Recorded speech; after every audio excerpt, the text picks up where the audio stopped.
ধন্যবাদ জানাই প্রথমে এবং ইলেকট্রনিক মিডিয়া যারা অত্যন্ত গভীর মধ্যে আমার সামনে শ্রদ্ধাভাজন বড় ভাইরা অনেক দূর থেকে এসে কষ্ট করে অনেক গভীর তাপমাত্রা। আমি ধন্যবাদ জানাই এখানে আরো অনেক সম্পাদক, বিভিন্ন অতিথি, রাজনীতিবিদ, সোসাইটির জাতীয় গণমাধ্যম কমিশনের উদ্যোগে এই ব্যাপারে আসার জন্য, এই মানববন্ধনের জন্য সবাইকে আন্তরিক মুবারকবাদ এবং ধন্যবাদ জানাই। আমি চারটি কিছু কথা বলব। প্রথমত, আজকে সিলেটে যে পরিস্থিতি, আমরা আধ্যাত্মিক নগরী বলি, 347 পূর্ণভূমি বলি, কোনদিন আমার জন্মের পর থেকে এই পরিস্থিতি ফেস করতে হয়নি। যারা এই চিন্তাকারী করা হয়েছে, যারা ম্যাক্সিমাম খোঁজ নিয়ে দেখেছি বহিরাগত কথা বলতেছি যে এই রেপ হত্যার জন্য সম্পূর্ণরূপে দায়ী সিলেটের প্রশাসন। সারদা হলে একটি মিটিং হয়েছিল, রেপ হত্যা এবং আরেকটি হত্যা হয়েছিল দিল্লিতে নিচের আগে। উইমেন্স চেম্বার অফ কমার্স সিলেটের বিভাগীয় কমিশনার, পুলিশের সিনিয়র নেতৃবৃন্দ এবং প্রশাসনের ব্যক্তিবর্গ নিয়ে, জেলা প্রশাসনের নেতৃবৃন্দ নিয়ে দাবি করা হয়েছিল এই এলাকাকে সুরক্ষিত রাখার জন্য।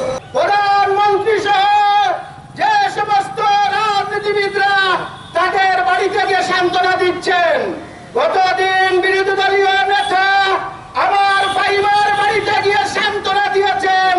আমি সেটাকে বলবো আপনারা নাটক করছেন। আমরা এমন একটি দাবি নিয়ে আমরা রাজপথে এসেছি, সেটি কোনো প্রতিবাদ কিংবা নিন্দা জানানোর জন্য নয়। আমরা সরাসরি এসেছি আজকে একজন রেপ সদস্যের বিচারের দাবিতে।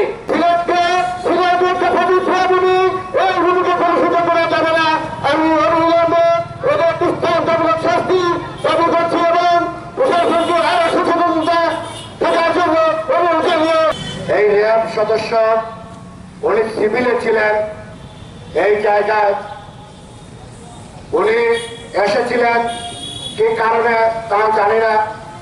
উনি যখন এসেছেন এই জায়গায়, যখন ছিনতাইকারীরা ছিনতাই করতে প্রক্রিয়া চলেছিল, ঠিক তখনই এই র্যাব সদস্য তার সাহসী ভূমিকা রেখেছিল।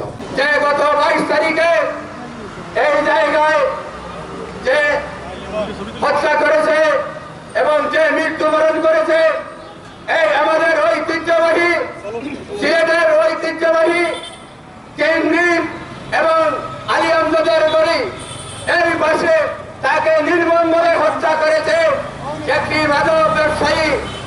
মাদক ব্যবসায়ীর চক্র দলের একটি শিশু। এই ইংরেজের নিচে ঐতিহ্যবাহী সত্য হিসাবে প্রদান করার লক্ষ্যে আমাদের এই দূর দাবি জানিয়ে এখানে বিভিন্ন প্রিন্ট মিডিয়ার এবং চ্যানেলের সাংবাদিকবৃন্দ এসেছেন, আমাদের সহকর্মী।